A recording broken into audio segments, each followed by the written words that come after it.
On a charged California night, beneath the bright arena lights and the restless hum of thousands, the heavyweight division prepared for a collision that felt less like a sporting event and more like a seismic reckoning.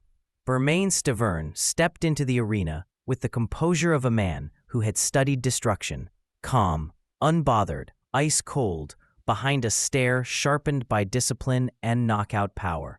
Across from him, Chris, the Nightmare, Arreola marched forward draped in hometown pride, fueled by a crowd that treated him like a returning war hero. This was more than a fight to Arreola. It was redemption, reclamation, a chance to prove that his relentless heart could bend destiny his way. As the bell rang, both men advanced with polar energies, Arreola pressing forward like a tank refusing to slow, Stiverne sliding back like a sniper choosing the perfect moment to fire. The early exchanges had the crowd roaring.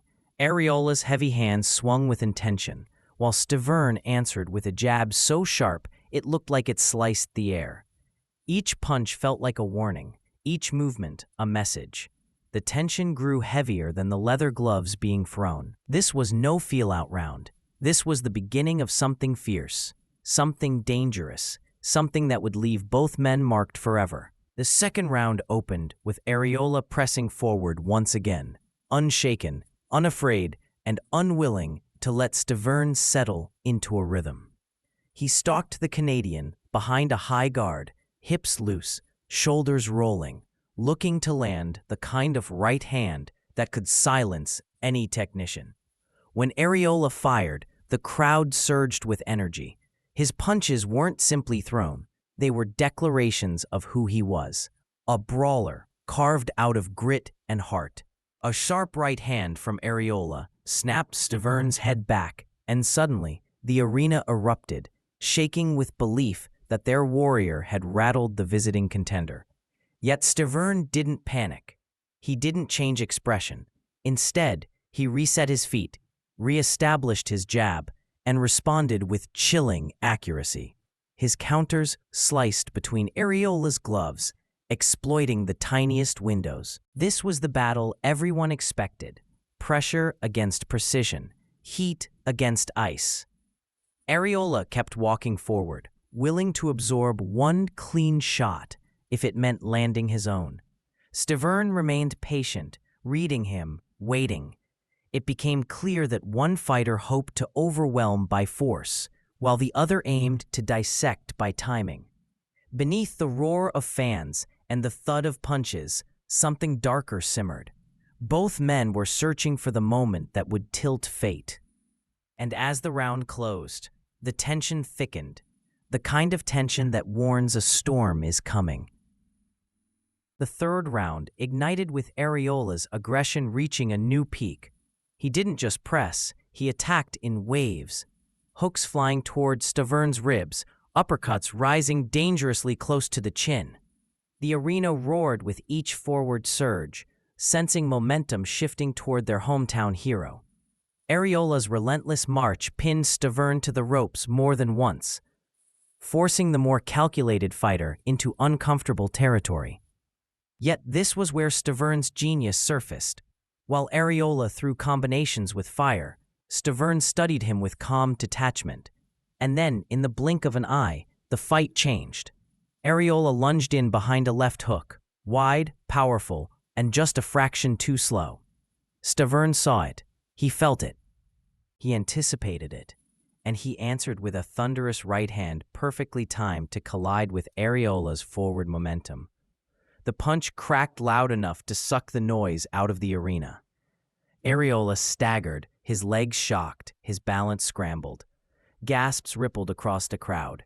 He tried to recover, but Stiverne pressed the advantage with disciplined, piercing shots that continued to rattle him. The tide had turned violently. Arreola, though hurt, fought back with the stubbornness that defined him, but every exchange now belonged to Stiverne. The round ended with Arreola breathing heavier, blinking harder, and trying to disguise the damage. A storm had broken, and everyone knew it. When the fourth round began, the tension was thick enough to feel in the chest. Arreola, still shaken but refusing to yield, charged forward, with renewed desperation. His punches came with urgency, shorter, sharper, angrier. Stiverne stayed poised, tracking him, jabbing, waiting for the next mistake. Then it came, the perfectly coiled right hand that detonated on Arreola's jaw. Time seemed to freeze as Arreola's legs buckled and his body dropped to the canvas. The arena gasped in a single stunned breath. Arreola lay on the floor, blinking up at the lights, his chest heaving as he tried to process the blow. But he wasn't done. Not this man, not in front of his people. He rose to his feet, battered but breathing fire. Stiverne moved in for the finish, unleashing clean, punishing shots that cracked against Arreola's head and ribs. But Chris refused to fall again. He survived the round on pure willpower, staggering back to his corner with a warrior's pride. In the fifth, the story didn't change. Arreola was hurt. Stiverne was precise, and every second felt like the fight was hanging by a thread. Arreola slipped on water near his corner, nearly falling again. But the real danger was the punishment Stiverne inflicted with cold, methodical accuracy. Yet Arreola pushed forward, his chin absorbing shots that would crumble most men. Each second proved his spirit was forged in something unbreakable. Even as the damage mounted, by the time the sixth round arrived, the fight had become a test of survival, pride, and the limits of human stubbornness. Arreola burst forward in the round's opening moments, unleashing a flurry that finally shook Stiverne.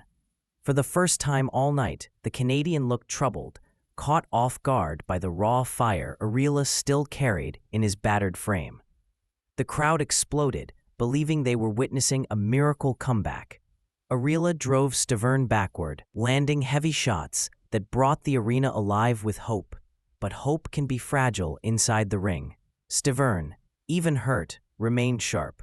He weathered the storm, regained his footing, and answered with a crushing right hand that stiffened Arreola once more.